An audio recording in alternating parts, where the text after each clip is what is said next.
In the autumn of 1932, a young woman walked into St. Mary's Hospital in rural Virginia, her belly swollen with child. The nurses whispered among themselves as she checked in, under a false name, her hands trembling as she signed the admissions forms. What they didn't know, what no one could have possibly imagined, was that the child growing inside her womb would become medical history's most horrifying case study, a living testament to secrets so dark, so twisted, that the family involved would spend decades trying to bury the truth. Hello everyone. Before we start, make sure to like and subscribe to the channel and leave a comment with where you're from and what time you're watching. That way, YouTube will keep showing you stories just like this one. The child born that cold November night wasn't just physically deformed. The medical records sealed for over 60 years and only recently uncovered through a Freedom of Information Act request reveals something far more disturbing. The infant's DNA told a story that would make hardened geneticists question everything they thought they knew about human heredity. This wasn't just inbreeding. This was generations of it. Layer upon layer of genetic isolation, so complete that when doctors finally mapped the family tree, they discovered something that shouldn't exist in nature. The mother, who we'll call Sarah, had no identification when she arrived. She spoke in a dialect so thick and archaic that even the local nurses struggled to understand her. Her clothing was handmade. Her skin bore the telltale signs of a life lived far from modern civilization. But it was her eyes that unsettled the staff most. Vacant, unfocused, as if she existed in a world the rest of us had never seen. What happened in that delivery room on November 15th, 1932, would haunt everyone present for the rest of their lives. The attending physician, Dr. Margus Redhays, would later write in her private journal that she had delivered thousands of babies in her career. But nothing, absolutely nothing, had prepared her for what emerged from Sarah's womb. The child lived for exactly 17 minutes. 17 minutes that would change medical science forever. But this story doesn't begin with Sarah, and it certainly doesn't end with her unnamed child. To understand what really happened in that hospital room, we need to travel back almost 2 centuries to a remote valley in the Appalachian Mountains, where a single family's dark secret would grow like a cancer generation after generation until it produced the most genetically compromised human being ever documented. The Holloway family first settled in what locals called Devil's Hollow in 1847. Jacob Holloway, a man fleeing debts and whispers of scandal in Pennsylvania, brought his wife Martha and their 7 children into the isolated valley with nothing but 2 wagons and a determination to disappear from civilized society forever. What he found there was perfect for his purposes, a natural fortress of stone walls and dense forest, accessible only through a single narrow pass that could be easily watched and defended. Jacob wasn't just running from creditors. Court records from Philadelphia, discovered only in 2019 during a university research project, reveal that he had been accused of unnatural relations with his own daughters. The charges were dropped when key witnesses mysteriously withdrew their testimonies, but the damage to the family's reputation was irreversible. So, Jacob packed up his secrets and his shame and headed for the mountains where no one would ever ask questions again. The valley itself seemed cursed from the beginning. Previous settlers had abandoned it after only a few seasons, claiming the land was wrong somehow. Local Cherokee had avoided the area for generations, calling it the place where spirits grow sick. But Jacob saw only opportunity in the isolation. Here, his family could live by their own rules, answer to no authority but his own, and keep their bloodline pure in ways that would make even him shudder. In his later years, Martha Holloway bore Jacob 3 more children in that valley before she died under suspicious circumstances in 1854. The local sheriff, such as he was, rode out to investigate, but found the family so hostile and the terrain so treacherous that he simply marked it down as death by fever and never returned.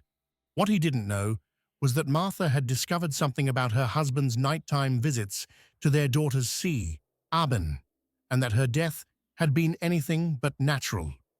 With Martha gone, Jacob's control over the family became absolute. He instituted what he called the natural order, a system of arranged marriages between siblings and cousins that would keep the whole blood concentrated and the family's secrets locked away from the outside world.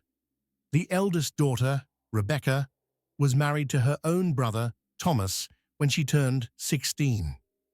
Their first child, born in 1856, was the beginning of a genetic catastrophe that would echo through 6 generations. By 1860, the Holloway family had grown to over 40 members, all living in a cluster of ramshackle cabins connected by hidden paths through the woods.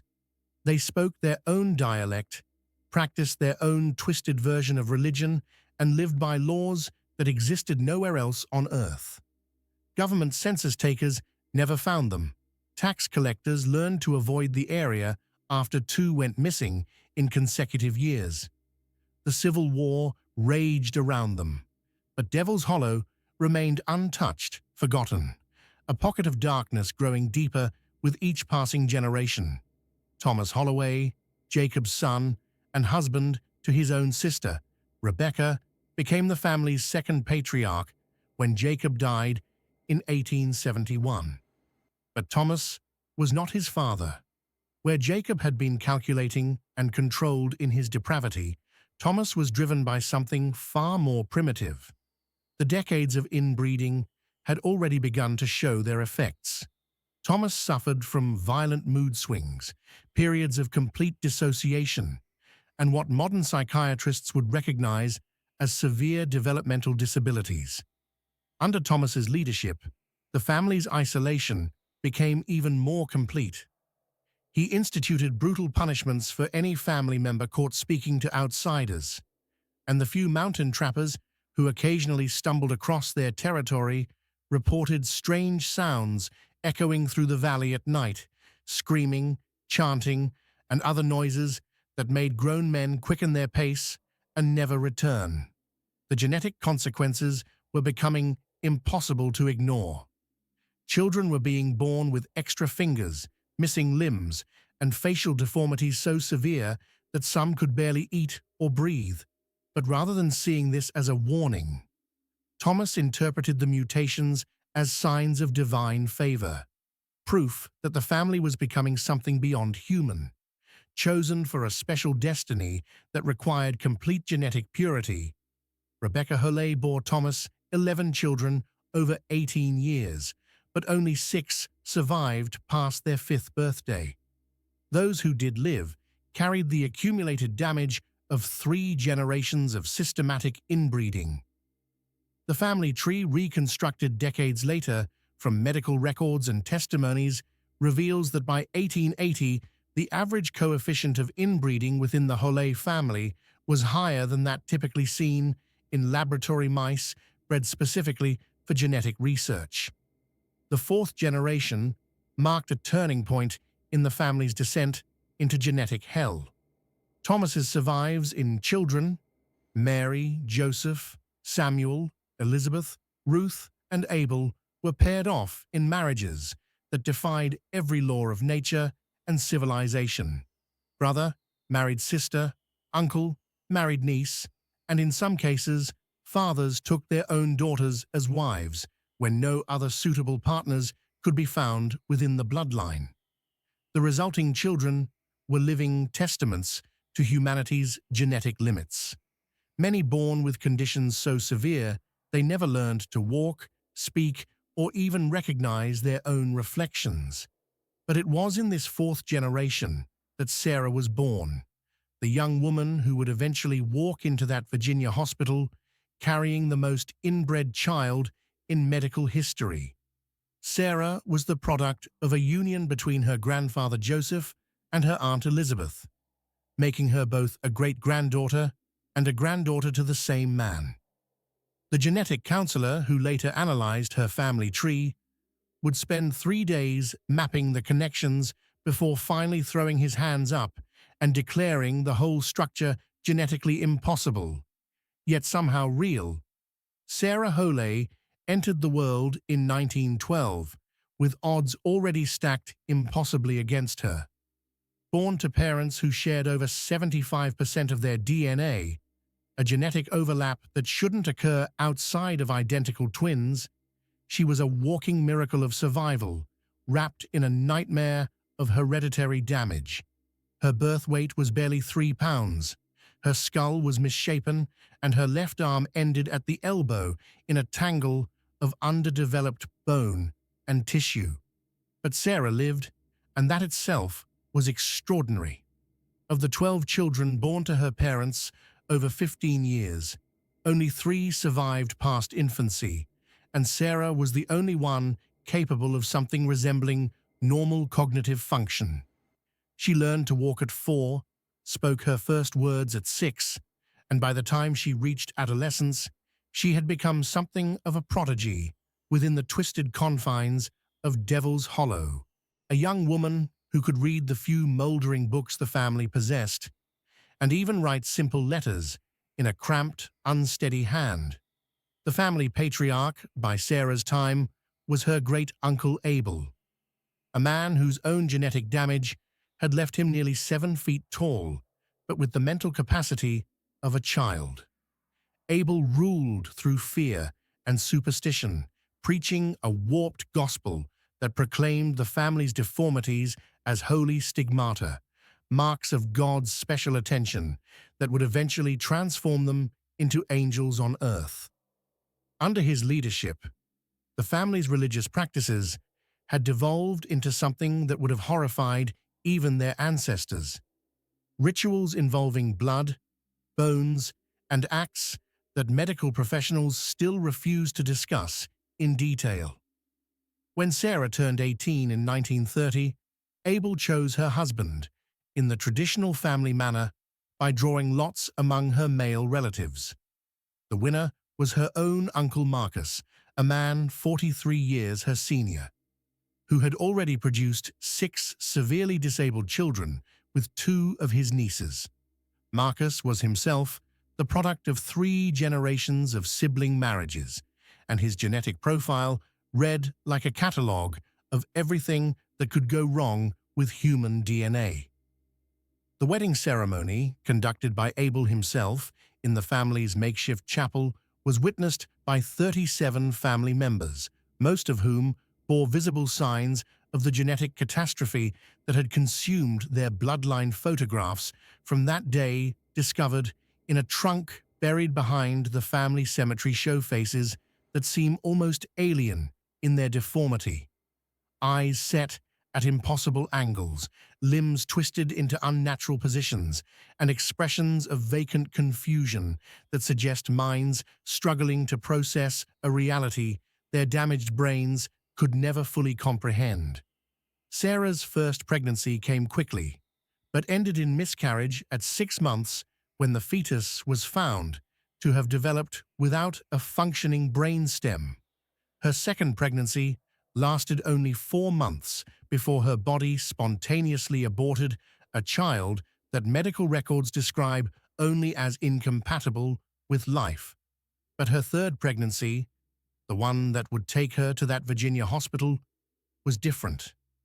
This child not only survived to full term, but seemed to be developing normally, at least according to the crude examinations performed by the family's self-appointed midwife, Marcus's sister, Delilah, who had learned her skills delivering the damaged offspring of Devil's Hollow for over 3 decades.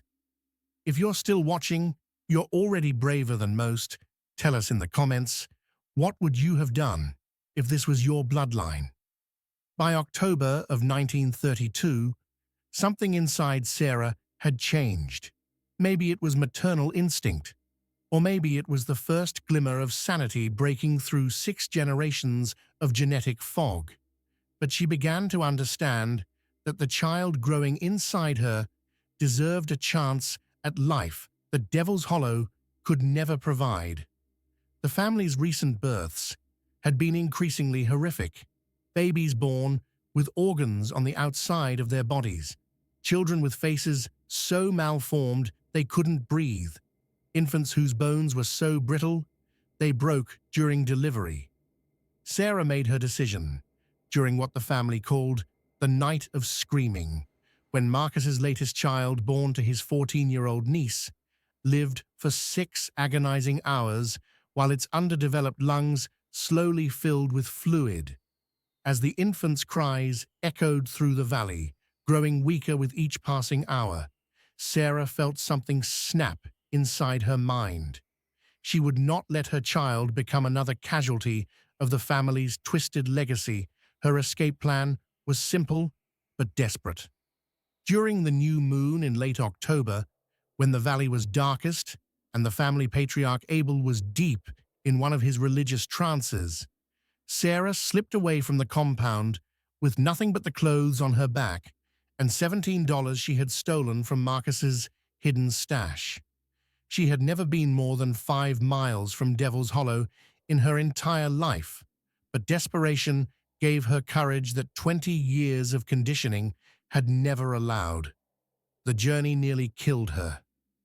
8 months pregnant and weakened by a lifetime of malnutrition, Sarah walked for 3 days through mountain wilderness that would challenge an experienced hiker.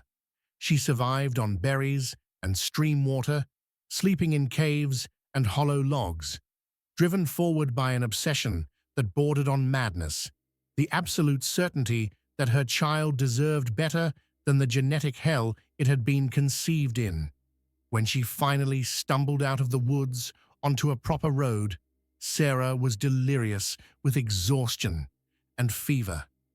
A traveling salesman named Robert Welsh found her collapsed beside his automobile, mumbling incoherently about devils and angels and babies that screamed with voices like broken glass. Welsh, a decent man with daughters of his own, loaded Sarah into his car and drove straight to the nearest hospital, never suspecting that he was transporting the end result of America's most horrifying genetic experiment. At St. Mary's Hospital, Sarah registered under the false name Mary Smith, a deception that worked only because her condition was so obviously desperate that no one questioned her story of being an abandoned wife with no family to contact the nursing staff, accustomed to dealing with mountain folk who were often suspicious of modern medicine, accepted her strange dialect and bizarre explanations for her obvious genetic abnormalities. What they couldn't accept, what none of them were prepared for, was what emerged from her womb on November 15th, when Sarah's labor finally began after 3 days of complications that baffled the medical team. Dr. Margaret Hayes had delivered over 3,000 babies in her 30-year career, but nothing in her medical training had prepared her for what she witnessed in Delivery Room 3 on that cold November night. The labor itself had been unusually difficult. Sarah's pelvis was malformed from her own genetic damage, and the baby seemed to be positioned in ways that defied normal obstetric knowledge. But it was when the child finally emerged that Dr. Hayes understood she was looking at something that would haunt her for the rest of her life. The infant was alive, but barely recognizable as human. Its skull was elongated and partially collapsed on one side, giving the head an almost triangular shape that made the oversized eyes appear to bulge from their sockets. The left arm was completely absent, ending at the shoulder in smooth skin, while the right arm had 7 fingers arranged in a pattern that suggested the limb had attempted to develop as two separate appendages. Most disturbing of all were the child's legs, which were fused together from the hip down in a single mass of flesh that contained what appeared to be three separate sets of bones. But the physical deformities were only the beginning of the horror. As Dr. Hayes performed her initial examination, she realized that the child's internal anatomy was equally catastrophic.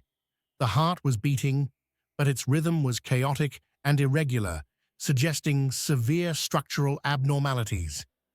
The breathing was labored and shallow, indicating that the lungs were either underdeveloped or positioned incorrectly within the chest cavity. Most troubling of all, the infant showed no response to light, sound, or touch. Its nervous system appeared to be so damaged that it existed in a state that could barely be called consciousness. The medical team worked frantically to stabilize the child, but their efforts were hampered by the fact that normal pediatric procedures simply didn't apply. Standard oxygen delivery methods were useless because of the malformed facial structure. IV insertion was nearly impossible due to the absence of normal vein placement. Even basic measurements were challenging. How do you weigh a child whose body seems to exist in dimensions that don't conform to standard human anatomy? Dr. Hayes made the decision to call in Dr. Edmund Carver, a geneticist from the University of Virginia, who had been studying hereditary disorders in isolated populations. Carver arrived within hours, took one look at the infant, and immediately began documenting what he would later describe as the most extreme case of genetic compression ever recorded in medical literature. He estimated that the child's parents shared over 90% of their DNA, a level of genetic similarity that approached the theoretical limits of what human reproduction could produce. The child lived for exactly 17 minutes. During that brief span, Dr. Carver managed to collect tissue samples and photograph the infant from every possible angle, creating a record that would later become the foundation for groundbreaking research into the effects of extreme inbreeding on human development. But as the child's chaotic heartbeat finally stopped, everyone in the room understood that they had witnessed something that transcended normal medical experience. They had seen the ultimate consequence of humanity's darkest impulses made flesh. Sarah, sedated and exhausted from the traumatic delivery, was told only that her baby had been born with severe complications and had not survived. She accepted this news with a strange calmness that unsettled the nursing staff, as if some part of her had always known that her child was doomed from the moment of conception. Dr. Carver's research into the Holloway family case would span the next 40 years of his career, but it was research conducted in absolute secrecy. The genetic data he had collected was so disturbing, so far beyond the boundaries of normal human variation, that he feared its publication would either be dismissed as fabrication or worse, used to justify the kind of eugenic policies that were gaining popularity in 1930s America. Instead, he locked his findings away in a private vault, sharing them only with a handful of trusted colleagues who were sworn to secrecy. Sarah herself disappeared from the hospital 3 days after giving birth, leaving behind only a note written in her cramped handwriting. "The devil's work is done. I go to make peace with God." Hospital staff assumed she had returned to whatever mountain community she had come from. But the truth was far more tragic. Sarah's body was found 2 weeks later at the bottom of a ravine 50 miles from the hospital. Her death ruled a suicide by local authorities who never connected her to the mysterious case at St. Mary's. The whole family story might have ended there, buried along with Sarah in an unmarked grave, if not for a series of coincidences that began to unfold In the 1970s, genealogical researchers working on Appalachian family histories began to notice strange gaps in the historical record. Entire bloodlines that seemed to vanish without explanation, census data that showed impossible family relationships, and local legends about a cursed valley where the devil himself was said to walk among the living. In 1984, Dr. Carver finally broke his silence. Now, in his 80s and facing terminal cancer, he decided that the world needed to know about the Holloway family, not as a curiosity or a source of horrified fascination, but as a warning about the ultimate consequences of genetic isolation. His PBLO published paper titled Extreme Consanguinity in an Isolated Population, a case study in genetic collapse, appeared in the Journal of Human Genetics and immediately became one of the most controversial publications in the field's history.